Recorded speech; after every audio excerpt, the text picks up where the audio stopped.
Pengertian metode pembelajaran. Metode pembelajaran adalah prosedur, urutan, langkah-langkah, dan cara yang digunakan guru dalam pencapaian tujuan pembelajaran. Ada beberapa metodenya. Yang pertama ada metode langsung. Metode langsung ini dirancang secara khusus untuk mengembangkan belajar siswa tentang pengetahuan prosedural dan pengetahuan deklaratif yang terstruktur dengan baik dan dapat dipelajari selangkah demi selangkah. Nah, di dalam metode ini terdapat 4 fase. Yang pertama ada fase demonstrasi. Di fase demonstrasi tersebut artinya seorang guru memperagakan atau mempertunjukkan kepada peserta didiknya. Yang kedua ada fase pengecekan, di mana seorang guru harus mengecek atau memeriksa apakah seorang peserta didik dapat memahami pengajaran atau materi yang telah disampaikan atau belum. Yang ketiga ada pembimbingan. Seorang guru dapat membimbing atau memberikan bantuan kepada peserta didiknya sehingga dapat memecahkan masalah yang dihadapinya. Yang terakhir ada pelatihan. Di dalam pelatihan, seorang guru dapat memberikan tugas atau semacamnya kepada peserta didiknya. Kemudian yang kedua ada metode komunikatif. Metode komunikatif, desain muatannya harus mencakup semua keterampilan berbahasa. Keterampilan berbahasa ada 4, yaitu membaca, menulis, menyimak, dan keterampilan berbahasa ada 4. Yang pertama ada berbicara, menulis, membaca, dan menyimak. Metode komunikatif berarti bahwa pembelajaran menyimak harus berorientasi pada fungsi utama bahasa, yaitu sebagai alat komunikasi. Kenalkan, nama saya Putri Rizky Amalia, NIM J1D019007. Di sini saya akan menjelaskan mengenai metode-metode dalam pembelajaran menyimak, yaitu ada metode integratif dan metode tematik. Metode integratif sendiri artinya beberapa aspek yang disatukan dalam satu proses. Metode integratif terbagi menjadi 2, yaitu interbidang studi dan antar bidang studi. Interbidang studi artinya beberapa aspek dalam satu bidang yang diintegrasikan. Misalnya, pembelajaran menyimak diintegrasikan dengan berbicara dan menulis. Metode tematik. Dalam metode tematik, semua komponen materi pembelajaran diintegrasikan dalam satu tema yang sama dalam satu unit pertemuan. Nah, perlu dipahami di sini bahwa tema bukanlah tujuan, melainkan tema adalah alat untuk mencapai tujuan pembelajaran. Nah, tema tersebut harus diolah dan disajikan secara konkret dan konseptual. Kemudian, tema tersebut harus diolah dan disajikan sesuai dengan perkembangan siswa dan lingkungan siswa. Semua siswa dapat mengikuti proses pembelajaran sesuai dengan logika yang dimilikinya, berawal dari konsep ke analisis atau analisis ke konsep kebahasaan, penggunaan, dan pemahaman. Halo teman-teman, perkenalkan saya Tika Melinawanti dengan NIM J1D019014 akan melanjutkan materi yang telah disampaikan oleh teman saya yaitu Putri mengenai metode pembelajaran. Jadi metode pembelajaran yang kelima yaitu metode pembelajaran konstruktivitas. Apa itu metode pembelajaran konstruktivitas? Esensi dari metode pembelajaran konstruktivitas yaitu belajar itu menemukan. Artinya, meskipun guru telah menyampaikan informasi kepada siswa, siswa tetap harus melakukan proses mental atau kerja otak sehingga informasi yang ia dapatkan bisa masuk ke dalam pemahaman mereka. Metode konstruktivitas didasarkan pada teori belajar kognitif yang menekankan pada pembelajaran kooperatif, pembelajaran generatif strategi bertanya, inquiry atau menemukan, dan keterampilan metakognitif yang lainnya. Kemudian yang terakhir atau yang keenam ada metode kontekstual. Apa itu metode kontekstual? Jadi, metode kontekstual merupakan metode pembelajaran yang membantu guru untuk menghubungkan materi pembelajaran dengan kehidupan nyata. Selain itu, melalui metode ini, guru juga bisa memotivasi siswa untuk menghubungkan ilmu pengetahuan yang didapatkan serta menerapkannya dalam kehidupan sehari-hari. Nah, contoh penerapan dari metode kontekstual ini yaitu saat penulisan teks deskripsi. Ketika siswa menulis teks deskripsi, pasti ia belajar dari kehidupan nyata di sekitarnya kan? Sekian dari saya. Materi selanjutnya adalah teknik pembelajaran menyimak. Berdasarkan Kamus Besar Bahasa Indonesia, teknik merupakan metode atau sistem mengerjakan sesuatu. Teknik pembelajaran adalah cara konkret yang dipakai saat proses pembelajaran berlangsung. Teknik pembelajaran juga dapat diartikan sebagai cara yang dilakukan seseorang dalam mengimplementasikan suatu metode secara spesifik. Berikut beberapa teknik pembelajaran menyimak. Yang pertama ada teknik dengar ucap. Pada teknik ini, guru memperdengarkan kata, istilah, kalimat, paribahasa, kata mutiara, semboyan, ungkapan, dialog, puisi, dan lain-lain. Kemudian siswa mengucapkan apa yang telah didengarkannya. Ucapan siswa harus sama dengan apa yang didengarnya. Yang kedua yaitu teknik dengar terka. Pada teknik ini guru memperdengarkan sesuatu kemudian siswa menerkanya.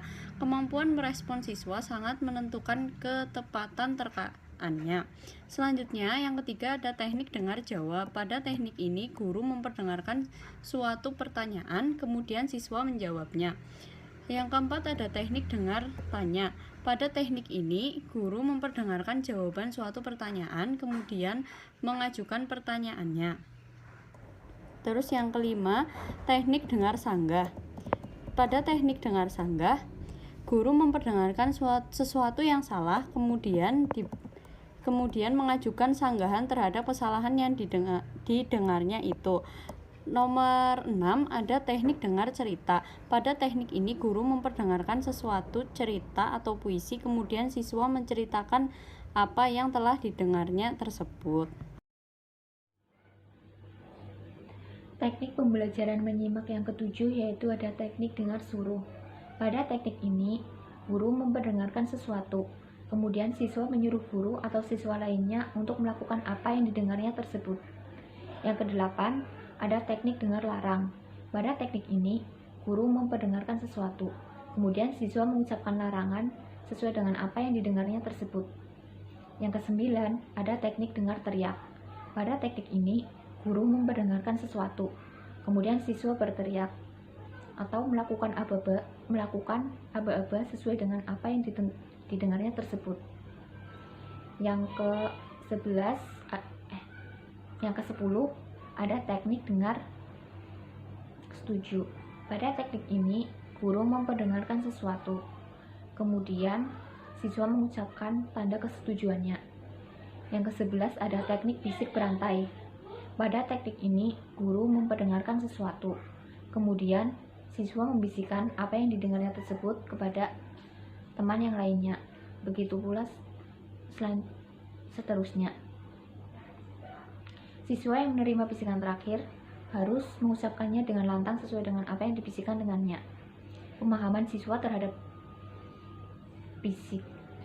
apa yang dibisikkan dan kemampuan membisikkan sangat menentukan kebenaran ucapan penerima bisikan terakhir. Yang ke-12 ada teknik dengar tulis atau dikte. Pada teknik ini, guru memperdengarkan huruf, kata, istilah, kalimat, kata mutiara, ungkapan, dan lain-lain.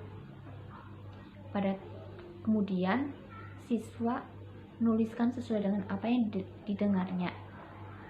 Yang ke-12 ada teknik dengar isi. Pada teknik ini, guru memperdengarkan dan atau membaca satu wacana dengan teknik rumpang. Kemudian siswa mengisi sesuatu atau hal-hal yang dirumpangkan tersebut.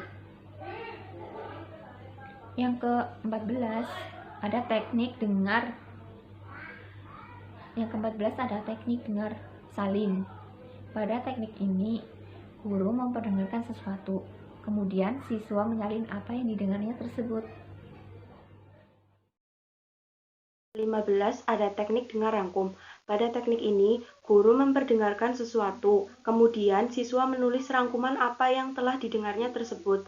Yang ke-16 ada teknik dengar peringatan. Pada teknik ini, guru memperdengarkan sesuatu, kemudian siswa mengucapkan peringatan-peringatan sesuai dengan apa yang didengarnya. Yang ke-17 ada teknik dengar ubah. Pada teknik ini, guru memperdengarkan sesuatu, kemudian siswa mengubah yang didengarnya sesuai dengan anjuran. Yang ke-18 ada teknik dengar lengkapi. Pada teknik ini, guru memperdengarkan sesuatu yang belum lengkap, kemudian siswa mengucapkan pernyataan yang belum lengkap tersebut. Yang ke-19 ada teknik dengar kerjakan. Pada teknik ini, guru memperdengarkan suatu perintah, kemudian siswa mengerjakan sesuatu sesuai dengan apa yang didengarnya. Yang ke-20 ada teknik dengar simpati. Pada teknik ini, guru memperdengarkan sesuatu, kemudian siswa menunjukkan rasa simpatinya dengan apa yang telah didengarnya. Dan yang ke-21 ada teknik dengar kata Simon.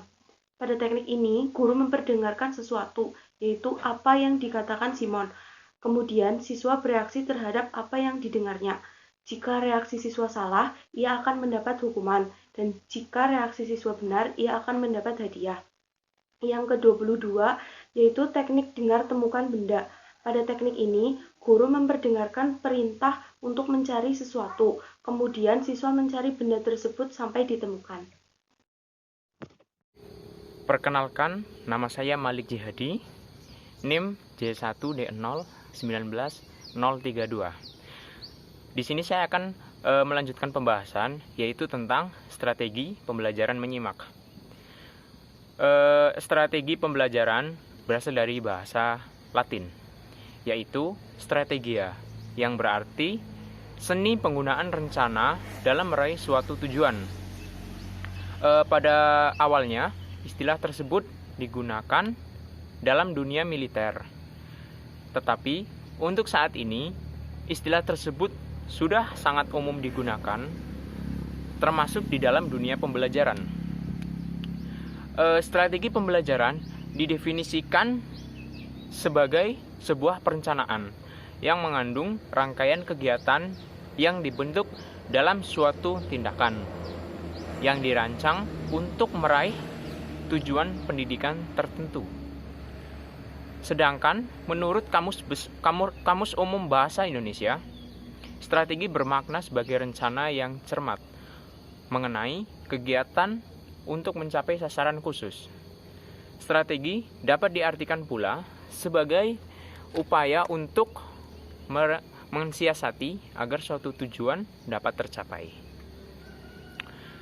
Kemudian, pembelajaran listening menurut John Field. Menurut John Field, ada 3 tahap dalam aktivitas mendengarkan, yaitu pre-listening, listening, dan post-listening.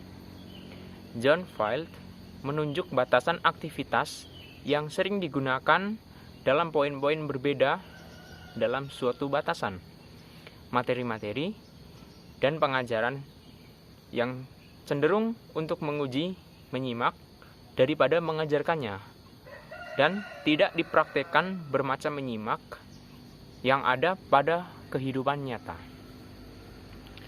Field menganjurkan penggunaan present question, penggunaan aktivitas mendengarkan berdasarkan latihan, fokus pada strategi-strategi, dan penggunaan material autentik yang lebih baik, dan menunjuk bagaimana rekomendasi-rekomendasi ini mempengaruhi 3 bagian menyimak dalam pembelajaran.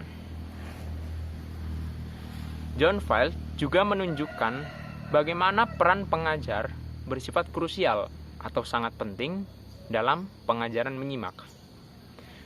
Pengajar tidak hanya hadir untuk sekedar mengecek jawaban, tetapi untuk mengarahkan pelajar melalui proses menyimak, memonitori kesulitan-kesulitan dalam menyimak, dan menentukan tugas-tugas kelas untuk menyediakan kesempatan besar bagi keterlibatan pelajar dan untuk mengembangkan kewaspadaan yang baik terhadap cara mendengarkan.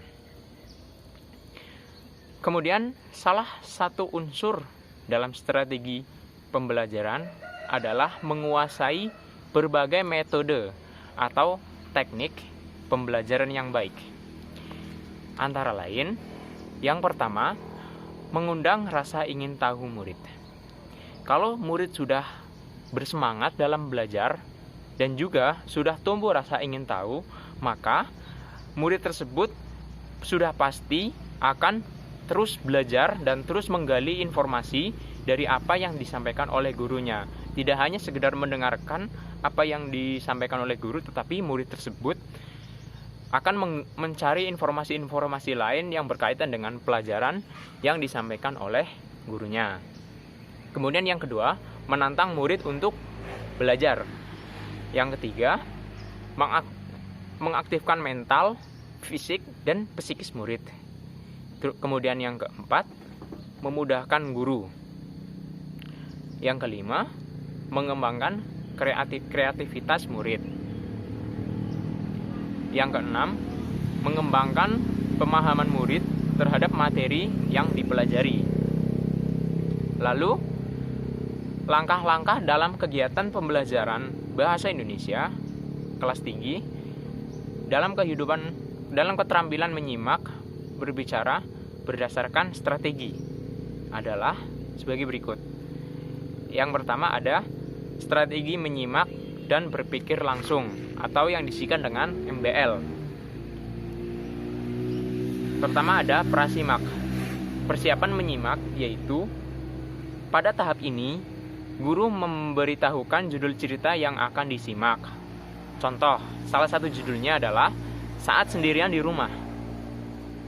Lalu, berdasarkan judul tersebut, guru menanyakan kepada siswanya pertanyaan yang berkaitan dengan judul cerita. Misalnya, bagaimana seandainya malam hari sendirian di rumah?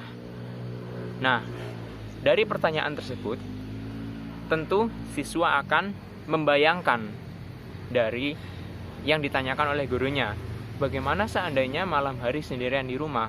Siswa akan membayangkan, oh pasti takut, pasti akan dibayang-bayangi pikiran yang tidak-tidak. Nah, seperti itu. Akan memunculkan image atau bayangan siswanya. Lalu, untuk membangkitkan imajinasi, seperti yang dipertanyakan tadi, guru bisa menunjukkan gambar rumah yang gelap sebagai bentuk keterangan. Nah, gambar ini pula mendukung siswa untuk memunculkan image atau bayangannya. Istilahnya keterangan, gambar keterangan. Selanjutnya,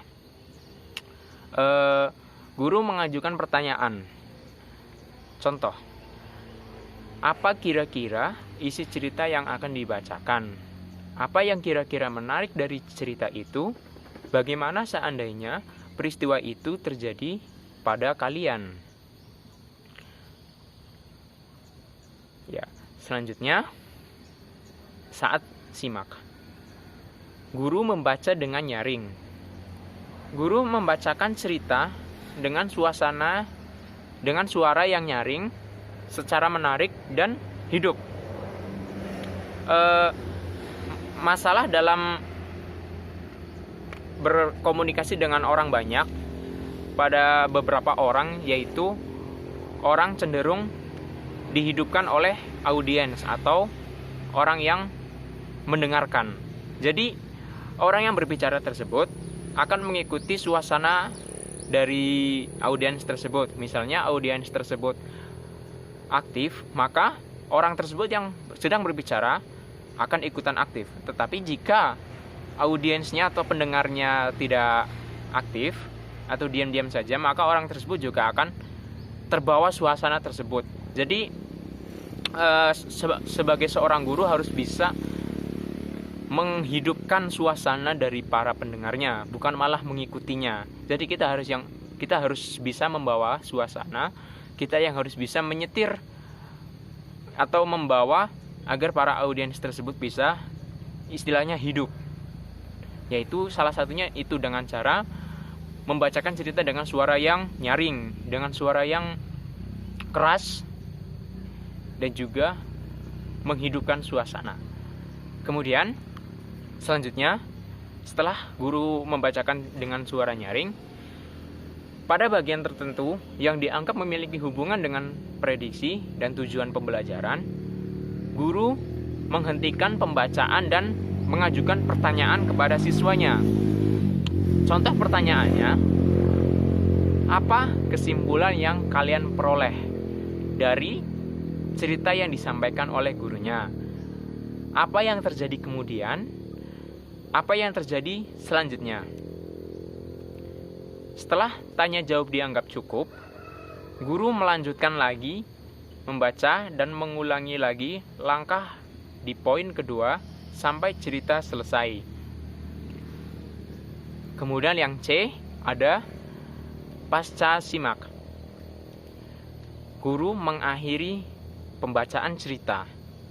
Selanjutnya, guru meminta siswa untuk mengemukakan kembali isi cerita dan guru meminta pendapat siswa tentang unsur-unsur dari cerita yang telah disampaikan.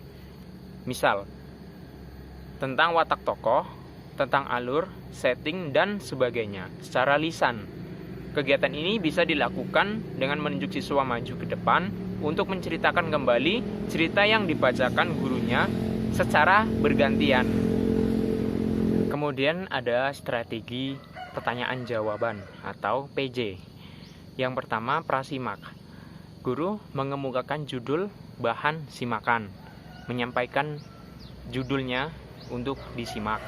Kemudian, guru mengajukan pertanyaan berkenaan dengan isi simakan yang akan dibicarakan. Lalu ada saat simak. Guru membacakan materi simakan.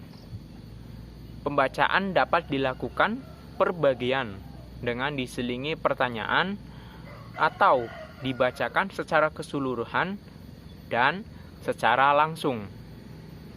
Kemudian, pasca simak, setelah materi selesai dibacakan, guru memberikan kesempatan kepada siswa untuk menanyakan hal-hal yang belum dipahami. Jadi, istilahnya siswa itu mengulangi, memahami dari apa yang diceritakan oleh gurunya melalui kesempatan bertanya. Kemudian gurunya menjelaskan kembali sehingga tidak ada siswa yang tertinggal. Jika ada siswa yang belum paham, maka bisa menyusul dengan memberikan jawaban dari pertanyaan siswa tersebut. Lalu guru mengadakan tanya jawab dengan siswa yang tadi.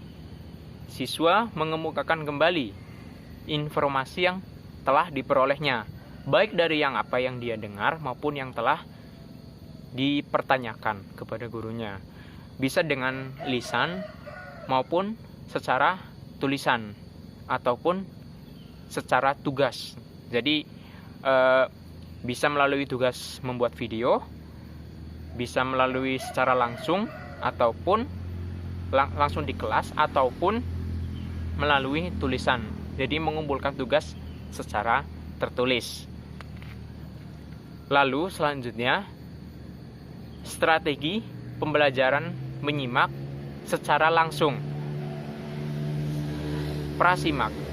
Guru mengemukakan tujuan pembelajaran, membacakan judul teks simakan, bertanya jawab dengan siswa tentang hal-hal yang berkaitan dengan judul bahan simakan, sebagai upaya untuk membangkitkan skemata siswa. Selanjutnya, guru mengemukakan hal-hal pokok yang perlu dipahami dalam menyimak. Jadi, guru hanya menyampaikan istilah-istilah atau hal-hal yang penting saja yang perlu siswa pahami. Jadi tidak perlu panjang lebar, hanya pada pokok-pokok bahasannya saja. Lalu ada saat simak. Guru meminta siswa mendengarkan materi simakan yang dibacakan oleh gurunya. Pasca simaknya, guru melakukan tanya jawab dengan siswa tentang isi simakan. Pertanyaannya tidak harus diikat oleh pertanyaan yang terdapat di dalam buku. Jadi siswa bebas mengembangkan pertanyaannya seluas-luasnya sesuai dengan keinginan siswanya untuk semakin membedah materi dari yang disampaikan oleh gurunya. Tidak harus melalui buku, tidak harus yang ada di buku, seluas-luasnya. Kemudian, guru hendaknya menambahkan pertanyaan yang dikaitkan dengan konteks kehidupan siswa atau masalah lain yang aktual. Lalu, guru memberikan tugas atau latihan atau kegiatan lain yang berfungsi mengembangkan keterampilan siswa dalam hal menyimak. Kemudian, ada beberapa strategi yang dapat digunakan untuk mengembangkan kemampuan menyimak. Antara lain, yang pertama, guru harus mendiskusikan etika sopan dalam menyimak. Jadi, dalam kegiatan menyimak tersebut, ada banyak tata krama atau sopan santun yang harus dipatuhi sehingga kegiatan menyimak dapat berjalan dengan lancar dan juga dengan baik.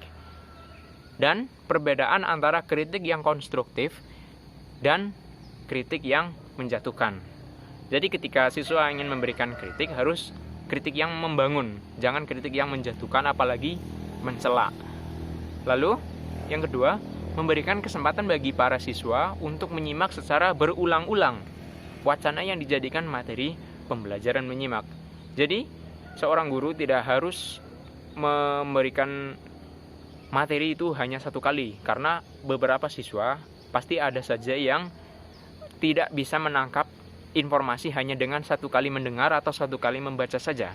Jadi diulang-ulang agar tidak ada siswa yang tertinggal dalam materi pembelajaran. Kemudian yang ketiga, setelah membacakan cerita atau dongeng, guru hendaknya mengadakan diskusi mengenai bagian-bagian cerita atau dongeng tersebut yang patut dipuji atau yang harus diperbaiki. Kemudian yang terakhir, guru sebaiknya mendaftarkan segi-segi positif dan negatif tersebut di papan tulis atau menggunakan media lain seperti proyektor atau LCD sehingga setiap anak dapat melihat materi dan mendengarkan hal-hal yang penting yang sedang dilakukan. Lebih bagus lagi jika menggunakan media pelengkap atau tambahan seperti video atau suara. Ya, demikian dari saya. Selanjutnya akan dijelaskan oleh teman saya. Selanjutnya saya akan menjelaskan tentang hasil pembelajaran mendengarkan atau listening berdasarkan dari John Field berdasarkan standar pelajaran menyimak yang berkembang pada saat ini.